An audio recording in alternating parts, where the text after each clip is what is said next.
Student, आप सभी का मेरे चैनल में स्वागत है। लर्निंग क्लासेस विद सुनीता में हमने 9वीं कक्षा का मैथ शुरू किया है। उसमें हमारी चौथी वीडियो है। 3 वीडियो बना चुके हैं। जो भी स्टूडेंट नया जुड़ा है उस सबसे पहले चैनल को सब्सक्राइब कर ले ताकि आपके पास नोटिफिकेशन सबसे पहले पहुँचे। और दूसरी बात यह है, जो भी बच्चा नया जुड़ा है वो पीछे की जो भी वीडियो है, जो पहले की वीडियो नहीं देखी है तो वीडियो देख सकते हैं। 3 वीडियो है, उसमें तीनों वीडियो देख लें ताकि आपका जो कन्फ्यूज़न है, जो भी आपका डाउट्स है वो क्लियर हो जाएंगे। क्योंकि चैप्टर का जब भी हम शुरू करते हैं तो शुरुआत में देखना ज़रूरी होता है। ठीक है। अब हमने तीसरी वीडियो में डेसिमल नंबर के बारे में बताया था, यानी कि परिमेय संख्याओं के बारे में बताया था। बीच की जो 3 संख्या, 4 संख्या, 5 संख्या जो भी पूछी जाती है तो उसी के बारे में डिस्कस किया था। आज हम उसके ऊपर 2-3 क्वेश्चंस और बनाए हैं, वो हम करते हैं। ओके। और सबसे पहले हम वीडियो को स्टार्ट करने से पहले आप लोगों से मेरी सबसे रिक्वेस्ट है कि चैनल को सबसे पहले जो भी नया स्टूडेंट जुड़ा है या देख रहा है, सबसे पहले उसको सब्सक्राइब कर ले, लाइक और शेयर करना ना भूलें। अब हम शुरू करते हैं क्वेश्चंस। तो फाइंड द 3 रेशनल नंबर। हमने 3 रेशनल नंबर फाइंड करने हैं, -1 और -2। इनके बीच के 3 रेशनल नंबर फाइंड करने हैं। तो ये बात मैं आप लोगों को पहले ही बता चुकी हूँ। जब भी किसी भी 2 संख्याओं के बीच में हम रेशनल नंबर फाइंड करते हैं तो उनको इंक्लूड नहीं करते हैं, यानी कि उनको हम नहीं लेते हैं। ये ध्यान देना है। अब -1 और -2 के बीच में हमने निकालनी है, तो इसका सबसे ईजी तरीका मैंने ढूंढा है कि आप लोगों को कैसे आसान तरीके से आप लोगों को समझाया जाए। मैंने ये नंबर लाइन बनाई है, 0, 1, 2, 3 ऐसे बढ़ता है। हमारे इधर की तरफ -1, -2, और इसका सबसे आसान तरीका ये है याद रखने का कि सीधे हाथ की तरफ जो होता है हमारा वो पॉजिटिव नंबर्स होते हैं और उल्टे हाथ की तरफ जो होता है हमारा नेगेटिव नंबर्स होते हैं। तो -1 ये है मेरे पास और -2 मेरे पास ये है। इनके बीच की संख्या जितनी भी होगी सारी रेशनल नंबर है। ठीक है, बीच की जो संख्या होती है। अब हमने 3 लेनी है, लेकिन मैंने सारी बताई हुई है। 1 ये मैंने पॉइंट्स लगा लिए हैं क्योंकि -1 और -2 के बीच में हमारे 10 यूनिट है। उसके बीच में जैसे ये 1.1 और 1.2 जो है हमारे पास, इनके बीच में भी यूनिट्स है। ठीक है, ये ध्यान रखना है। तो वो और बारीकी से हमारा क्वेश्चंस बन जाता है।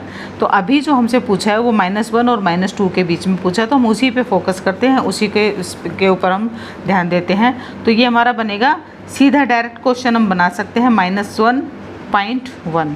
ठीक है, -1.2, -1.3, -1.4, -1.5। ये यहाँ से देखो मैंने एरो लगा रखी है सारी, ये दिख रही होगी आप लोगों को। ये मैंने एरो लगा रखी है, ये यहाँ से ऐसे -1.5, -1.6, -1.7, -1.8 और -1.9। यदि अब आती है हमारी -2। ठीक है, -1.9 तो का, अब तो -2 आएगा, तो -2. ये हमारा नंबर आ गया। तो ये जो -2 है ये और -1 है, ये इंक्लूड नहीं करना। इनके बीच के जितने भी नंबर हम उनको हम परिमेय संख्या के रूप में या रेशनल नंबर के रूप में लेते हैं। ठीक है, तो हमने ये नंबर लिख दिए -1.1, -1.2, -1.3, इस तरह से। ओके।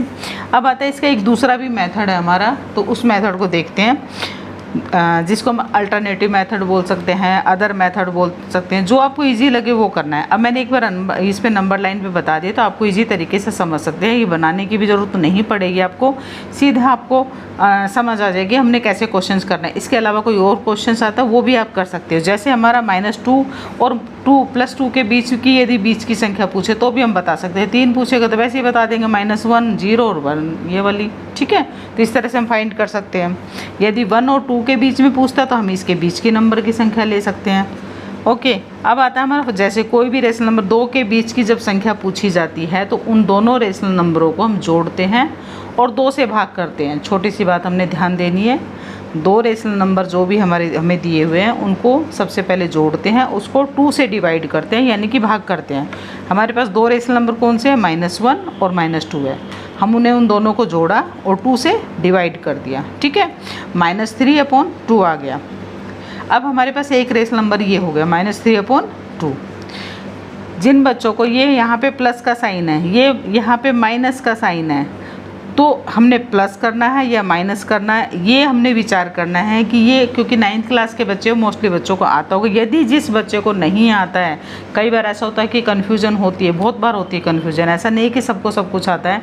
यदि आप लोगों को कन्फ्यूजन है कि माइनस और प्लस को यदि हम प्लस करते हैं तो क्या साइन आएगा, या फिर नंबर क्या लिखेंगे, माइनस को करते हैं तो क्या आएगा, प्लस और माइनस को करते हैं क्या आएगा, तो इसके ऊपर या प्लस करते हैं और भैया मल्टीप्लाई करते हो तो कौन सा साइन आएगा, तो इस पर मैं नई वीडियो बना दूंगी, आप लोग उसको देख सकते हैं।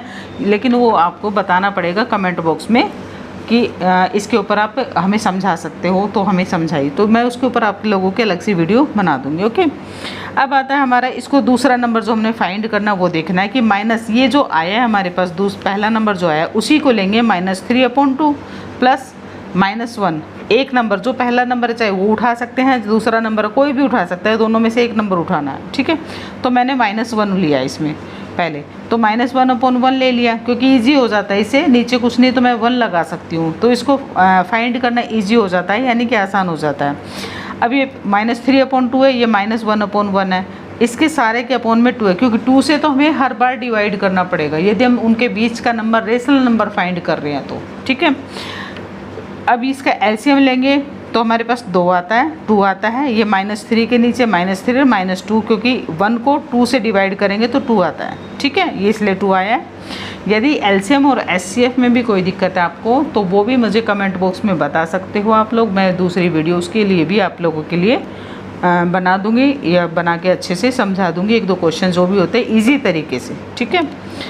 तो ये हमारे -3 -2/2 और अपॉन में सबके अपॉन में 2 है, ठीक है।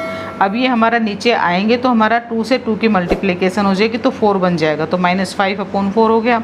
अब एक नंबर और फाइंड करना हमने, तो हमें उसके फाइंड करने के लिए जो हमारे ये नंबर भी ले सकते हैं हम, ऐसा नहीं ये नहीं ले सकते, ये वाला भी ले सकते हैं दोबारा से। तो इस नंबर को मैंने फिर से लिया है -3/2। अब मैंने -1 नहीं लिया है क्योंकि मैं उसका प्रयोग कर चुकी हूँ। अब मैंने -2 लिया है तो -2 का यूज़ किया मैंने, तो -2/1 ले लिया। अब फिर से मैंने एलसीएम निकाला है, -3/2 -2/1।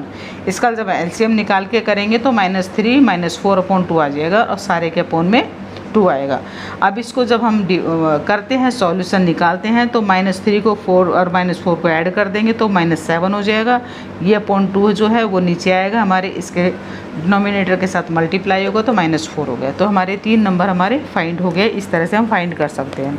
अब आता है एक और क्वेश्चन हमारा बन के आता है कि यदि हमारा डिनोमिनेटर सेम होता है, डिनोमिनेटर सेम, जैसे 5/7 हो गया, 6/7 हो गया, तो हम कोई नॉर्मल नंबर सीधा लेके उनको डायरेक्ट कर सकते हैं। जैसे 5/7 को मैंने 10 से ऊपर मल्टीप्लाई किया, 10 से नीचे, यानी कि न्यूमिनेटर और डिनोमिनेटर दोनों को मल्टीप्लाई करना होता है, ये ध्यान रखना है। तो 50/70 आ गया, ऐसे 6/7 है, 10/10 आ गया, तो 60/70 बन गया। अब ये ना तो मुझे 50/70 इंक्लूड करना है, ना ही मैंने 60/70 इंक्लूड करें। इन दोनों नंबर को छोड़ के उनके बीच की जो संख्या होती है हमें वही यूज़ करनी है, ठीक है, वही हमारी परिमेय संख्या। तो 51/70, 52/70, 53/70, 54/70, 55/70, 56/70, 57/58 और 59/70। 60/70 हम नहीं लेंगे, परिमेय संख्या के बीच की संख्या नहीं लेंगे। बीच की पूछे तो बीच की हम बीच की ही रखेंगे, ठीक है। अब एक नंबर और ले रहे हैं हम कि 1/4 एंड 1/5। अब ये देखो, यहाँ जो डिनोमिनेटर है दोनों सेम नहीं है। सबसे पहले मुझे क्या करना है कि डिनोमिनेटर सेम बनाना है, या फिर मैं क्या करूँगी, 1 को 4 से डिवाइड करूँगी, डेसिमल संख्या बनाएंगे। 1 को 5 से डिवाइड करूँगी तो वो डेसिमल संख्या, तो वो थोड़ा लंबा बन जाता है क्वेश्चन। तो मैंने इसको डायरेक्ट किया कि मैंने सबसे पहले क्या किया कि हमने इन दोनों के डिनोमिनेटर सेम कर लिया। इस वाले को इससे मल्टीप्लाई कर दिया, इसको इससे मल्टीप्लाई कर दिया, ठीक है। तो 1 जो होता है ये हमारा बन गया 5/20, ये अब हो गया हमारा 4/20, ठीक है। इसको मैंने इससे मल्टीप्लाई किया तो 5/5 नीचे 20 बन गया। इसको मैंने इससे मल्टीप्लाई किया तो ये हमारा 4/20 बन गया, ठीक है। तो हमारा डिनोमिनेटर देखो सेम बन गया। अब हम इसके बीच के नंबर ले सकते हैं। हमने एलसीएम लिया दोनों का, तो हमारा 20 एलसीएम है, 5 और 4 ये बना था, ठीक है। अब हमने कोई ऐसा नंबर लेना, क्योंकि 3 पूछा तो ज़्यादा लेने की ज़रूरत नहीं है, तो 3 + 1 कर लिया, 4 आ गया। तो 4 को 5/20 के साथ हमने डिनोमिनेटर और न्यूमिनेटर यानी अंश और हर दोनों को हमने किससे मल्टीप्लाई करना, 4/4 से। तो 20/80 बन के आ गया मेरा। यहाँ से 4/20 को फिर से मल्टीप्लाई किया 4/4 को, तो 16/80। ठीक है, उसके बीच के नंबर फाइंड कर लिए हमने। 16 से 17/80, 18/80, 19/80। हमें ना तो 16/80 लेना है, ना ही हमने 20/80 लेना है। ठीक है, 80 लेना है। तो ये ध्यान देना है कि जो हमारे नंबर होते हैं वो बीच की संख्या लेनी होती है, परिमेय संख्या या फिर रेशनल नंबर। हमने उन दोनों को इंक्लूड नहीं करना है या उन दोनों को शामिल नहीं करना है। और आप सभी से मेरी रिक्वेस्ट है, जो भी नया चैनल से जुड़ा है सब्सक्राइब कर ले, लाइक और शेयर करना ना भूलें।